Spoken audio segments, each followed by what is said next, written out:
आप सबका एक बार फिर हमारे YouTube चैनल जेम्स एकेडमी पर खुशामदीद। मैं ज़हीरुद्दीन मोहम्मद सरवर। इससे पहले हमारा 2 वीडियो आ चुका है जिस पर आपका बहुत ज़्यादा प्यार मिला, जिसके लिए शुक्रिया।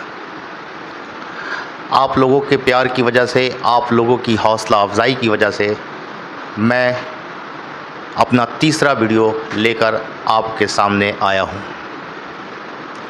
वीडियो स्टार्ट करने से पहले आप लोगों से मैं कुछ कहना चाहूँगा जो कि मैंने पहले 2 वीडियो में नहीं कहा। वो ये कि अगर हमारा ये वीडियो आपको अच्छा लगे तो लाइक करें, थोड़ा ज़्यादा अच्छा लगे तो सब्सक्राइब करें, बहुत ज़्यादा अच्छा लगे तो कमेंट्स करें, और अगर बिल्कुल अच्छा ना लगे तो शेयर ज़रूर करें। चलिए हम अपना वीडियो स्टार्ट करते हैं। जैसा कि मैंने अपने पहले 2 वीडियो में आप लोगों को बताया कि किस तरीके से वर्ड चेंज होने से जवाब चेंज हो जाता है, ठीक इसी तरीके से आज मैं आप लोगों के सामने ज्योग्राफी के कुछ सवाल लेकर आया हूं जिसके वर्ड बदलने से जवाब बदल जाता है। जैसा कि आप लोग बोर्ड पर देख सकते हैं, मैंने एक सवाल लिखा है। ये सवाल दरअसल West Bengal board of secondary education 2020 का पेपर क्वेश्चन नंबर 1.2 में आ चुका है। आप लोग पेपर भी देख सकते हैं, 2020 का पेपर। उसमें एक ऑप्शन मैंने चेंज किया है। West Bengal board of secondary education में जो पेपर आया था उसमें ऑप्शन सी में सैंड ड्यून्स था, लेकिन मैंने यहाँ पे ऑप्शन सी में मुनार्ड नॉक्स दिया है। जैसा कि हम लोग ये सवाल देख रहे हैं, सवाल लिखा हुआ है in pediplain low lying hills of hard rocks remain as residual landform is called. इसका जवाब आपने देखा ही होगा YouTube पर, या फिर बोर्ड का पेपर आप लोग सॉल्व किए ही होंगे, तो आप लोगों को इसका सवाल का जवाब पता ही होगा। इस सवाल का जवाब होगा इंजलबर्ग। लेकिन मुश्किल तब पैदा होगा कि अगर यही सवाल में एक वर्ड का चेंज कर दे, यानी ये जो हम पेडी प्लेन लिखे हैं, in pediplain low lying hills of hard rock remain as residual landform is called, अगर इस सवाल में मैं थोड़ा सा चेंज कर दूं, इसमें मैं क्या करूं, पेडी प्लेन की जगह पेनी प्लेन डाल दूं, ये DI की जगह अगर पेनी कर दूं तब इसका जवाब बदल जाएगा। अगर सवाल में पेनी प्लेन आ जाए तब इसका जवाब होगा मुनार्ड नॉक्स। चलिए मैं आपको एक्सप्लेन करके बताता हूँ। एक्सप्लेन करने से आपको अच्छे से समझ में भी आ जाएगा। असल में एक जियोमॉर्फोलॉजिस्ट था, जैसे कि बड़े बड़े साइंटिस्ट होते हैं, जो साइंस लैंडफॉर्म के जो साइंटिस्ट होते हैं उनको कहा जाता है geomorphologist. The scientist of the landform is called geomorphology and the science of the landform is called geomorphology. Geomorphology।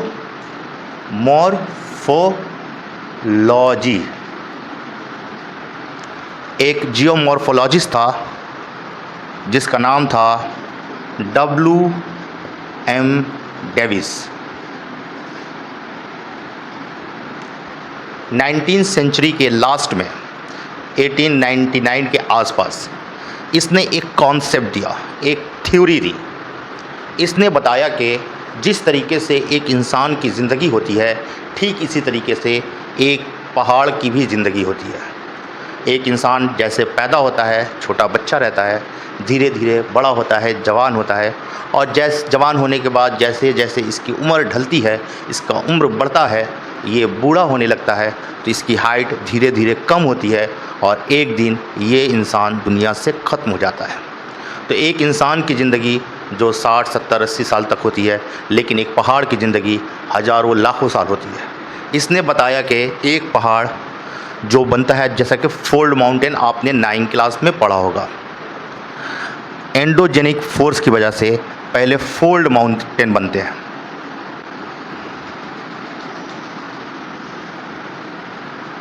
Endogenic force की वजह से पहले फोल्ड माउंटेन बनते हैं। फोल्ड माउंटेन एक रेंजेस ऑफ माउंटेन होते हैं, पहाड़ों का सिलसिला होता है।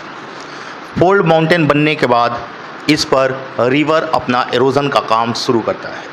फोल्ड माउंटेन, जैसा कि आप लोगों को पता है, एंडोजेनिक फोर्स की वजह से बनता है, जो ज़मीन के अंदर की कुव्वत होती है। जब इस पर रिवर एरोजन का काम करता है तो धीरे धीरे इसका एलिवेशन कम होता जाता है।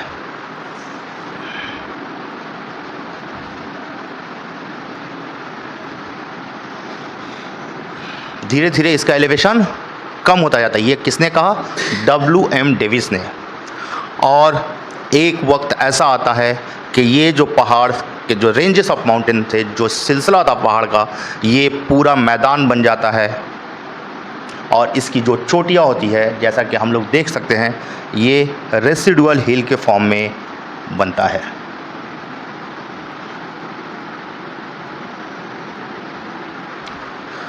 ये जो लैंड फॉर्म बताया WM डेविस ने कि पहले पहाड़ बनते हैं, फिर उसके बाद उस पर रिवर का एरोज़न होता है।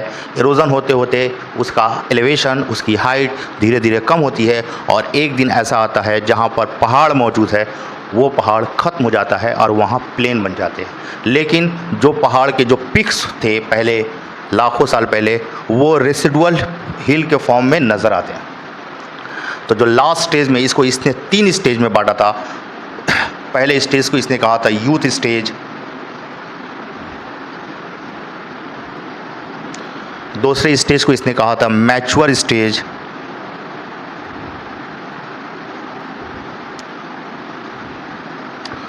और तीसरे स्टेज को इसने कहा था ओल्ड स्टेज। इसने बताया कि जब ओल्ड स्टेज में प्लेन बनता है तो WM डेविस, ये WM डेविस की बातें हैं, याद रखिएगा मेरी बात को। WM डेविस ने जब लास्ट स्टेज में प्लेन बना तो WM डेविस ने इस प्लेन का नाम दिया पेनी प्लेन।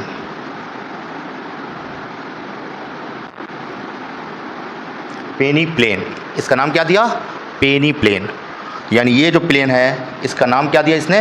पेनी प्लेन। और जो रेसिडुअल हिल बचे हुए थे, ये जो हम लोग देख रहे हैं डॉट डॉट जहाँ हम लगा रहे हैं, इसको इसने नाम दिया मोनार्ड नॉक्स।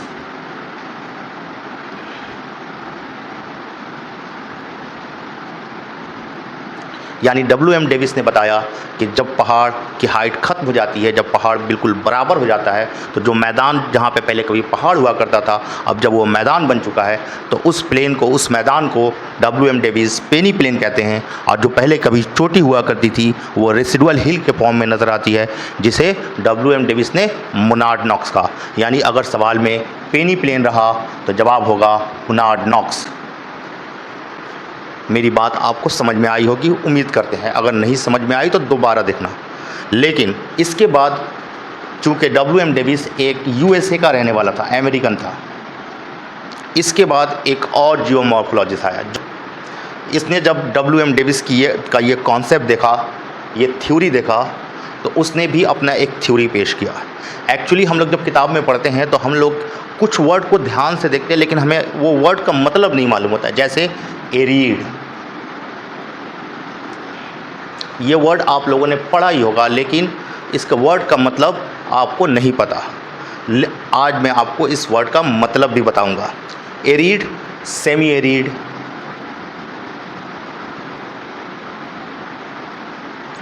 और सब ह्यूमिड,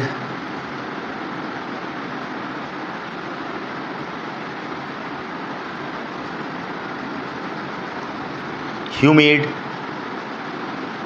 और वेरी ह्यूमिड। वेरी ह्यूमिड भी बोल सकते हैं, वेरी वेट भी बोल सकते हैं। एक्चुअली अकॉर्डिंग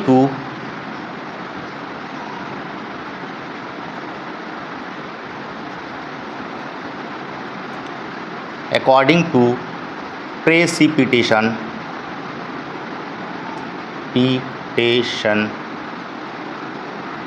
प्रेसिपिटेशन मतलब rainfall.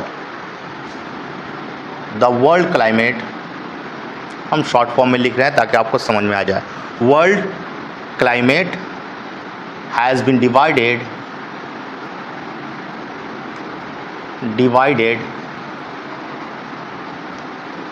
into 5 parts. According to precipitation, the world climate has been divided into 5 parts.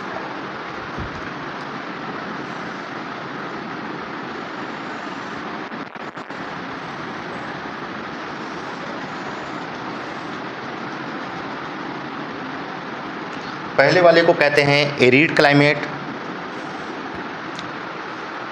Rainfall के अकॉर्डिंग, जिस इलाके में जितना रेनफॉल होता है उसके अकॉर्डिंग पूरा वर्ल्ड क्लाइमेट को 5 पार्ट में बांटा जाता है। 1 नंबर को कहते हैं एरिड क्लाइमेट, 2 नंबर को कहते हैं सेमी एरिड क्लाइमेट, 3 नंबर को कहते हैं सब ह्यूमिड क्लाइमेट, 4 नंबर को कहते हैं ह्यूमिड क्लाइमेट और 5 नंबर को वेरी ह्यूमिड या फिर वेरी वेट। एरिड क्लाइमेट का मतलब होता है जिस एरिया में कोई भी इलाका हो सकता है वर्ल्ड का, एनुअल रेनफॉल 25 सेंटीमीटर से कम हो, लेस देन 25 सेंटीमीटर हो। 25 सेंटीमीटर मतलब 10 इंच। अगर कोई इलाका है वहाँ पे एनुअल रेनफॉल 25 सेंटीमीटर से कम हो रहा है तो उसको हम लोग एरिड क्लाइमेट कहेंगे। एरिड का मतलब डेजर्ट। जिस भी इलाके में एनुअल रेनफॉल 25 सेंटीमीटर से कम होगा वो इलाका डेजर्ट होगा। अगर कोई इलाका है जहाँ पर एनुअल रेनफॉल 25 सेंटीमीटर से 50 सेंटीमीटर हो, यानी अगर इंच में बात करें तो 10 से 20 इंच के बीच में होकर रेनफॉल हो तो उसको हम लोग सेमी एरिड क्लाइमेट कहते हैं। अगर कोई इलाका है जहाँ पर रेनफॉल 50 to 100 सेंटीमीटर हो तो उसको हम लोग बोलते हैं सब ह्यूमिड क्लाइमेट। अगर रेनफॉल 100 सेंटीमीटर से 200 सेंटीमीटर हो तो उसको हम लोग बोलते हैं ह्यूमिड क्लाइमेट। इंडिया में एनुअल रेनफॉल 100 to 200 सेंटीमीटर होती है, यानी इंडिया का क्लाइमेट जो है according to precipitation humid climate है। और जिस इलाके में एनुअल रेनफॉल 200 सेंटीमीटर से ज़्यादा हो, ठीक है, 200 सेंटीमीटर से ज़्यादा हो, उसको हम लोग बोलते हैं वेरी ह्यूमिड क्लाइमेट। यानी अगर एरिड क्लाइमेट बोले 25 सेंटीमीटर से कम अगर जहाँ रेनफॉल हो रहा है मतलब वो डेजर्ट में एनुअल रेनफॉल 25 सेंटीमीटर से कम होता है। जिस इलाके में 25 to 50 सेंटीमीटर रेनफॉल हो उसको हम लोग सेमी एरिड क्लाइमेट कहते हैं। जहाँ पे 50 to 100 सेंटीमीटर हो उसे सब ह्यूमिड, जहाँ पर 100 to 200 सेंटीमीटर हो उसको ह्यूमिड, और जहाँ पर मोर देन 200 सेंटीमीटर रेनफॉल हो उसको कहा जाता है वेरी ह्यूमिड। मुझे यकीन है कि आप लोगों को समझ में आया होगा। WM डेविस जो ये कॉन्सेप्ट दिया था, इस थ्योरी को कहते हैं normal cycle of erosion. Normal cycle of erosion जो West Bengal school service commission होने वाला है, उसका एग्ज़ाम होने वाला है, उसका सिलेबस में नॉर्मल साइकिल ऑफ इरोजन है। तो WM डेविस ने जो ये कॉन्सेप्ट दिया था नॉर्मल साइकिल ऑफ इरोजन का, ये पहले पहाड़ बनते हैं, वो यूथ स्टेज में होते हैं, वहाँ पे रिवर का इरोजन होता है। रिवर का धीरे धीरे इरोजन होने से पहाड़ का एलिवेशन धीरे धीरे कम होता है, और एक वक्त ऐसा आता है जहाँ पहले कभी पहाड़ हुआ करती थी वो पूरा प्लेन हो जाता है। जैसा कि लास्ट स्टेज में WM डेविस ने बताया कि लास्ट स्टेज में जहाँ पहाड़ था वो पूरा प्लेन हो जाता है, पूरा मैदान हो जाता है, और जो प्लेन बना था WM डेविस ने उसका नाम दिया पेनी प्लेन, और जो रेसिडुअल हिल था उसका नाम दिया मोनार्ड नॉक्स।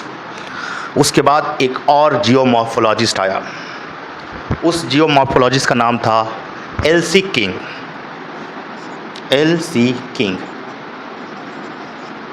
LC किंग ने जब WM डेविस का ये नॉर्मल साइकिल ऑफ इरोजन का कॉन्सेप्ट को देखा तो उसने बताया कि WM डेविस चूँकि अमेरिका का रहने वाला था, वहाँ पे ह्यूमिड क्लाइमेट है, बारिश ज़्यादा होती है, जहाँ बारिश ज़्यादा होगी रेनफॉल ज़्यादा होगा वहाँ पर रिवर बनेंगे, और जब रिवर बनेगा तो वहाँ पे ये कॉन्सेप्ट काम करेगा। लेकिन जिस एरिया में रेनफॉल नहीं होता है यानी एरिड क्लाइमेट, तो तो वहाँ पर WM डेविस का कॉन्सेप्ट काम नहीं करेगा।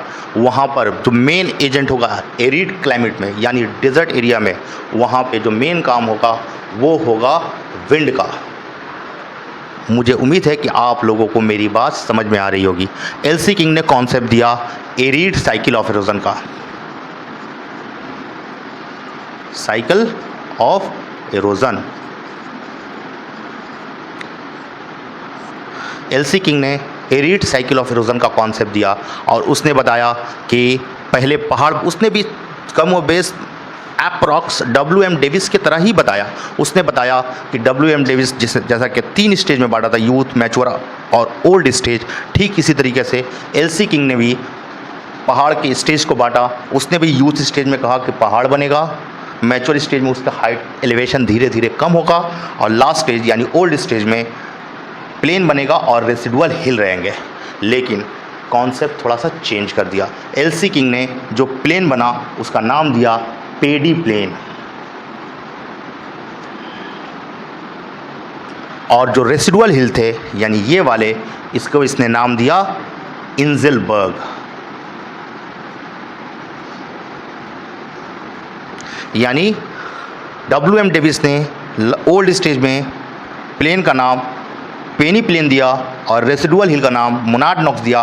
ठीक इसी तरीके से एलसी किंग ने ओल्ड स्टेज में जो प्लेन था उसका नाम दिया पेडी प्लेन और जो रेसिडुअल हिल थे उसका नाम दिया इंजेलबर्ग।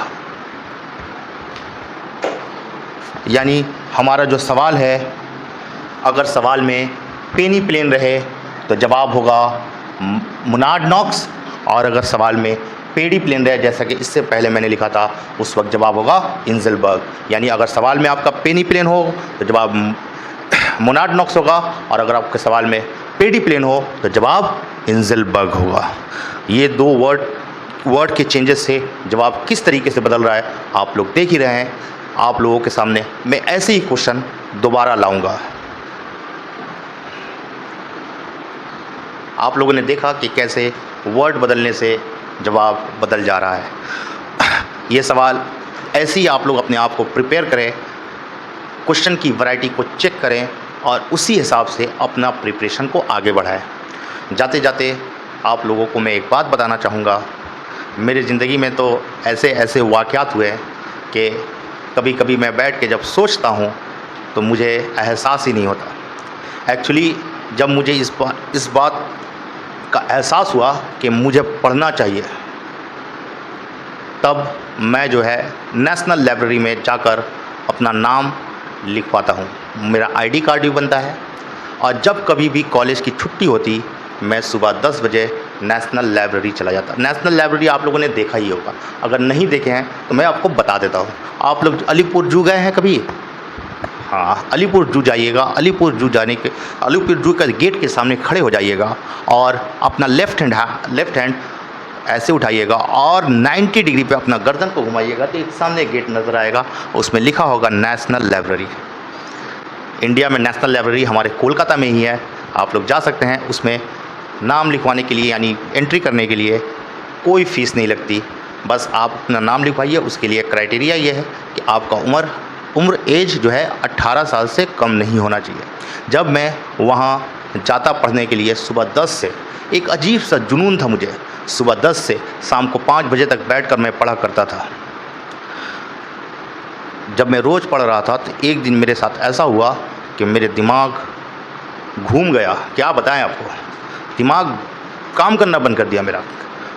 क्या मैं देखता हूँ कि बहुत सारे लोग हैं जो सुबह को आते 10 बजे के करीब, 10-11 बजे के करीब आते और दिन भर बैठ के पढ़ते रहते। हज़ारों लोग पढ़ रहे हैं और एक पिन ड्रॉप साइलेंट। मैं भी अब कोई भी किताब उठाता, कोई भी किताब मुझे अच्छी लगती मैं लेके बैठ जाता पढ़ने के लिए। एक दिन मैं क्या देखता हूँ कि एक ज़ईफ़ आदमी सफ़ेद कपड़े पहने हुए है, ठीक से चलने नहीं पा रहा है, हाथ में डंडा लिए हुए है, धीरे धीरे आता, किताब निकालता और मेरे डेस्क के सामने वाले बेंच में बैठ जाता और बैठ के पढ़ने लगता। मैं देखकर उसे हैरान रह गया कि, और मैं अपने मन में अपने आप से सवाल करने लगा, अरे यार, मैं तो यहाँ पढ़ने आया हूँ कि मेरे सामने पूरी ज़िंदगी पड़ी हुई है, मुझे ज़िंदगी में कुछ करना है, कुछ हासिल करना है, तो मैं यहाँ आके बैठ के पढ़ रहा हूँ। इस बुड्ढे को क्या चाहिए?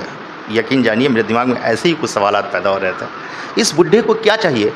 इसका तो पाँव एक कब्र में लटका हुआ है और ये बैठ कर पढ़ रहा है। ये सवाल अब मैंने उसे एक बार नहीं, लगातार कई दिनों तक देखा कि जब दोपहर का लंच होता था टिफ़िन से कुछ निकालता, खाने लगता। मेरा अब किताब में मन नहीं लगता, मैं बस उस बूढ़े आदमी, उस ज़ईफ़ आदमी को देखता रहता। मैं इस सवाल से बहुत ज़्यादा परेशान था कि अरे यार, मैं तो यहाँ पढ़ने आया हूँ कि मुझे कुछ हासिल करना है, मेरे सामने पूरी ज़िंदगी पड़ी है। इस आदमी को, इस शख्स को क्या चाहिए? कई सालों तक मैं ये सवाल को लेकर परेशान था। हमेशा अक्सर वो शख्स मेरी नज़रों के सामने आ जाया करता था। मालूम इस सवाल का जवाब मुझे कहाँ से मिला? इस सवाल का जवाब मुझे मिला राजा बाज़ार के बस स्टॉप पर।